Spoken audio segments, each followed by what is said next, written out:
Africa, a continent with a rich history and diverse cultures, has long grappled with the legacies of colonialism and the challenges of forging a united destiny.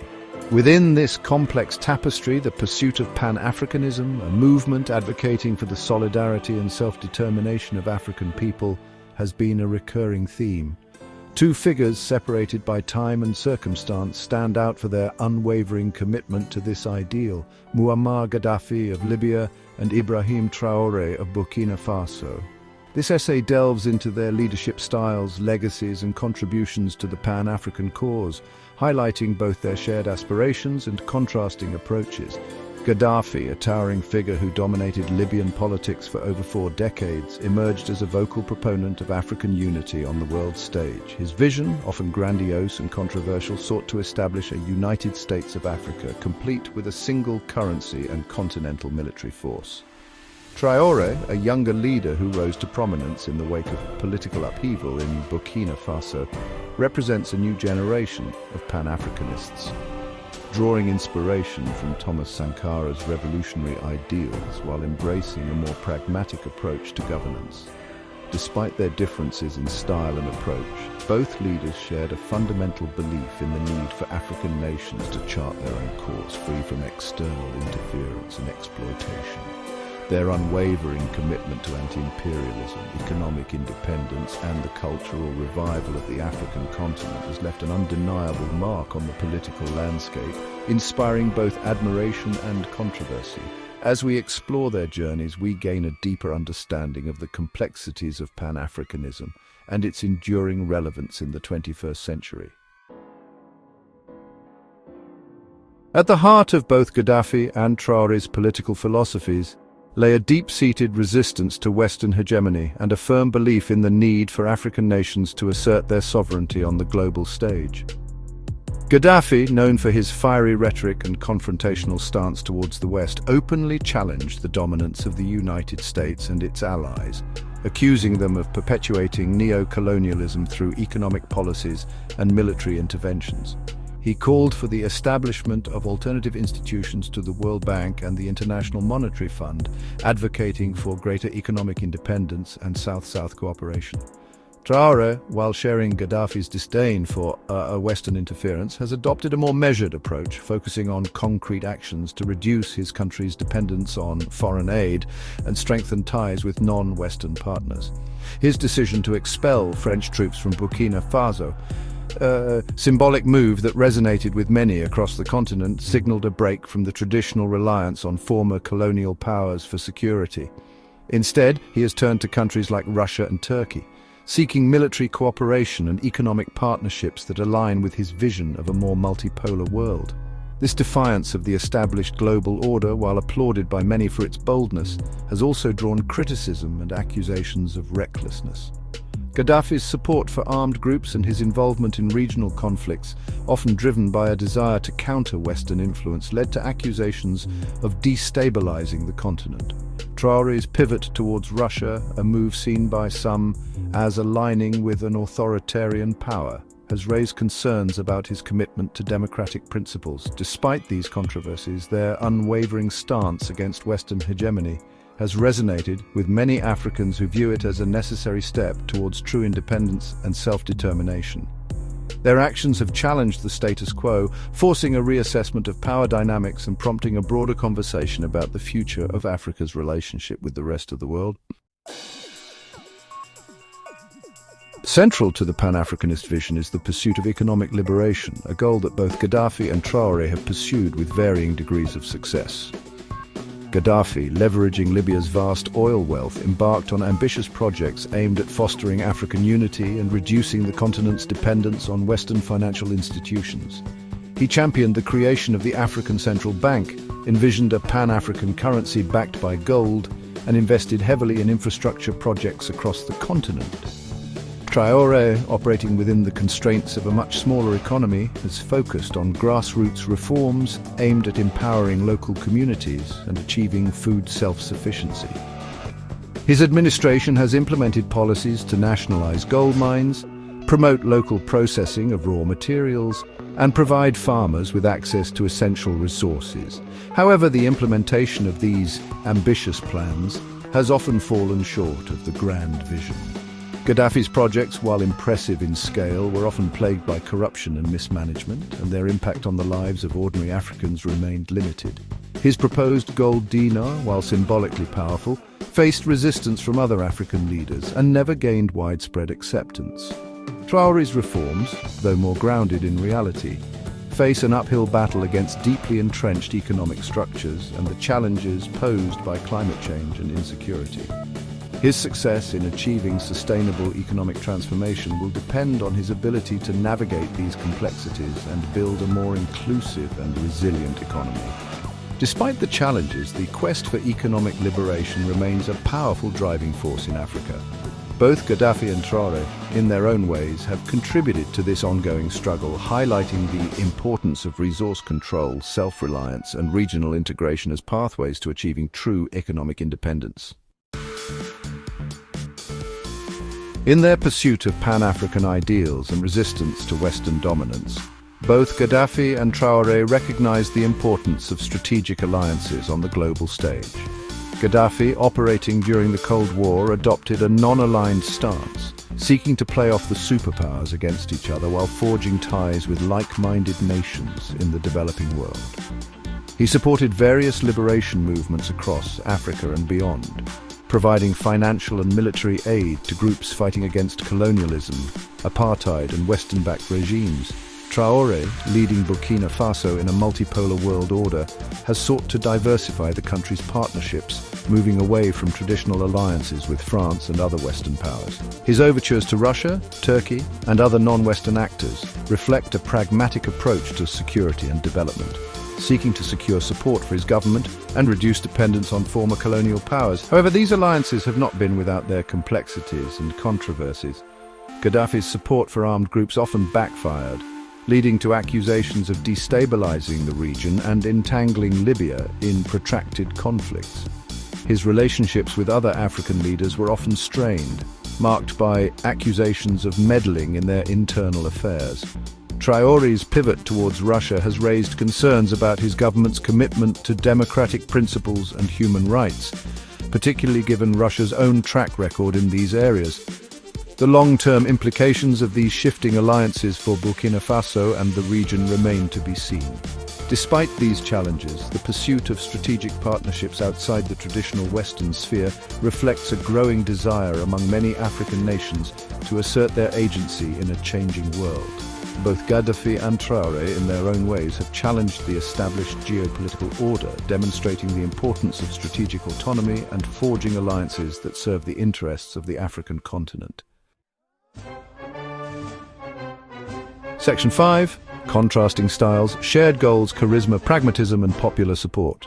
While united in their commitment to Pan-Africanism, Gaddafi and Traore differed significantly in their leadership styles and approaches to governance. Gaddafi, a charismatic and often flamboyant figure, cultivated an image as a revolutionary leader, embracing the title of brother leader and espousing a unique political philosophy outlined in his Green Book. He commanded a cult of personality, using state-controlled media to disseminate his message and silence dissent. Traore, in contrast, projects an image of pragmatism and humility. A military officer by training, he came to power through a coup d'état, promising to restore stability and security to a country grappling with jihadist insurgency. His leadership style is characterized by a focus on concrete actions rather than grand pronouncements, emphasizing the need for unity and hard work to overcome the country's challenges. Despite their contrasting styles, both leaders have enjoyed varying degrees of popular support. Gaddafi's early years in power were marked by significant social and economic progress, which earned him the admiration of many Libyans, particularly those who benefited from his socialist policies. However, his increasingly authoritarian rule and brutal crackdown on dissent eroded his popularity over time, culminating in the 2011 uprising that led to his downfall. Traore's popularity stems from his image as a man of action, unafraid to challenge the status quo and address the country's most pressing problems. His focus on security, economic reforms, and anti-corruption measures has resonated with many Burkinabe, particularly young people who see him as a symbol of hope for a better future. While their paths to power and approaches to governance differ significantly, both Gaddafi and Traore highlight the importance of popular legitimacy and the need for leaders to connect with the aspirations of their people.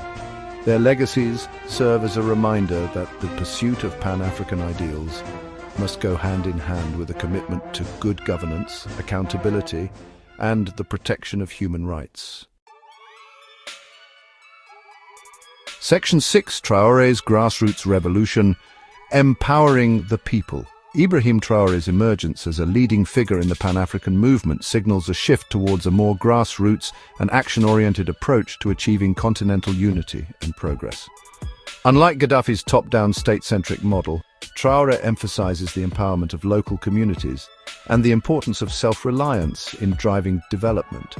His policies reflect a deep understanding of the challenges faced by ordinary Africans, particularly in the Sahel region where poverty, insecurity, and climate change pose existential threats. One of the hallmarks of Traore's leadership is his focus on revitalizing the agricultural sector, recognizing its potential to uplift rural communities and ensure food security. His administration has implemented programs to provide farmers with access to free tractors, improved seeds, and technical assistance, aiming to boost agricultural productivity and reduce reliance on food imports.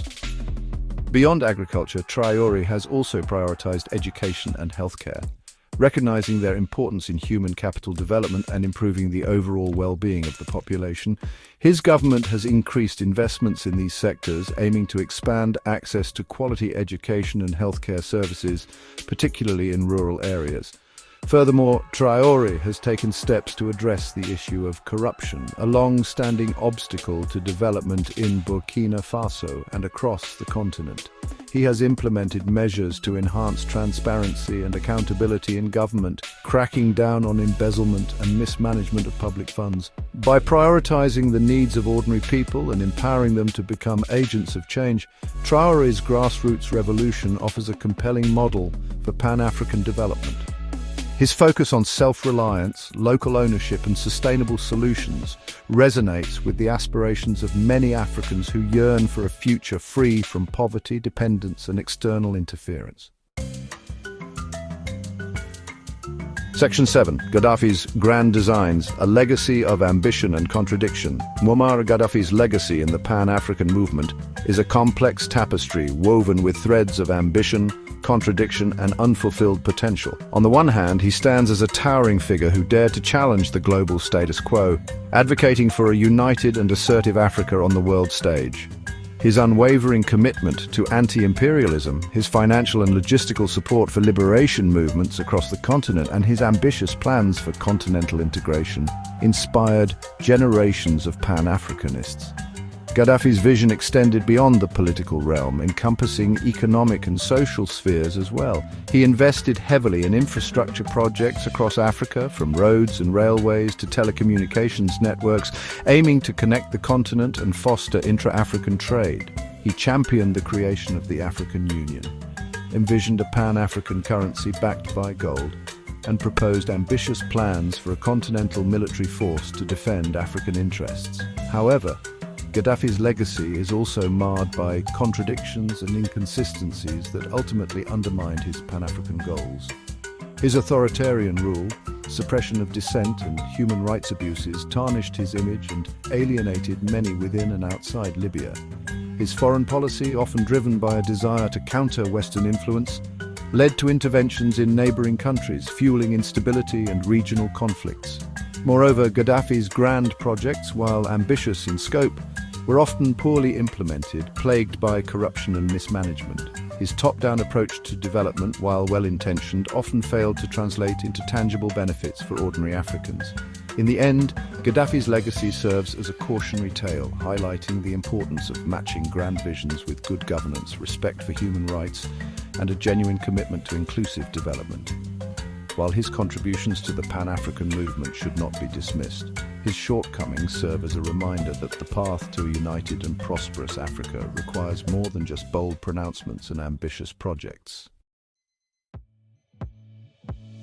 Section 8. A continent in flux, the enduring relevance of Pan-Africanism.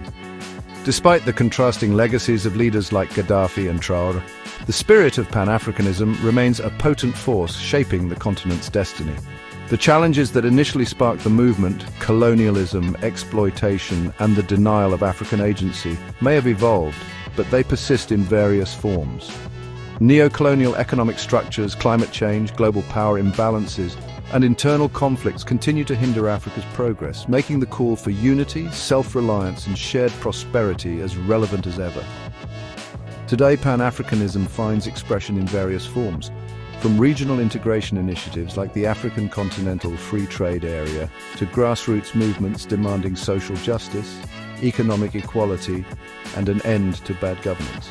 The rise of a new generation of leaders, activists, and intellectuals who embrace Pan-African ideals offers hope for the future. They understand that the challenges facing the continent require innovative solutions, collaborative efforts, and a rejection of outdated paradigms. The digital revolution, while presenting its own set of challenges, also offers unprecedented opportunities for Africans to connect, share ideas, and mobilize for change. From social media campaigns to online platforms fostering entrepreneurship and innovation, technology is playing an increasingly important role in advancing Pan-African goals. As Africa navigates a complex and rapidly changing world, the principles of Pan-Africanism provide a compass for navigating the challenges and seizing the opportunities that lie ahead. The pursuit of unity, solidarity, and shared prosperity remains essential for the continent to achieve its full potential and claim its rightful place on the world stage. Section 9. Echoes of the past, visions for the future, towards a new African renaissance. The legacies of Moammar Gaddafi and Ibrahim Traore, while distinct in their approaches and outcomes, serve as important reminders of both the promises and pitfalls of Pan-Africanism. Gaddafi's grand vision for a united and assertive Africa, though ultimately unrealized, ignited imaginations and challenged the global status quo. His failures, however, highlighted the dangers of authoritarianism, the importance of good governance, and the need for pragmatic solutions grounded in the realities of the African context.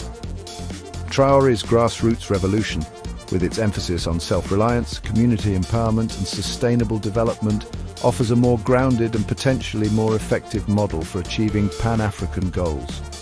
His focus on addressing the needs of ordinary Africans, particularly in the face of climate change, insecurity, and economic marginalization, resonates deeply with the aspirations of a new generation. The path forward for Pan-Africanism lies in learning from the past, embracing innovation, and forging a new consensus around shared values and goals. This requires moving beyond the rhetoric of anti-imperialism and focusing on concrete actions to address the challenges of poverty, inequality, conflict, and climate change. It demands a commitment to good governance, transparency, and accountability, ensuring that the benefits of growth and development reach all segments of society. It necessitates embracing regional integration, fostering intra-African trade, and leveraging the continent's vast resources for the benefit of its people. Above all, it requires investing in the continent's greatest asset, its people. By empowering youth, promoting education, and fostering innovation, Africa can unleash its vast potential and create a brighter future for generations to come. The echoes of the past, both inspiring and cautionary, can guide the continent towards a new African renaissance, one built on unity, self-reliance, and a shared commitment to a prosperous and equitable future.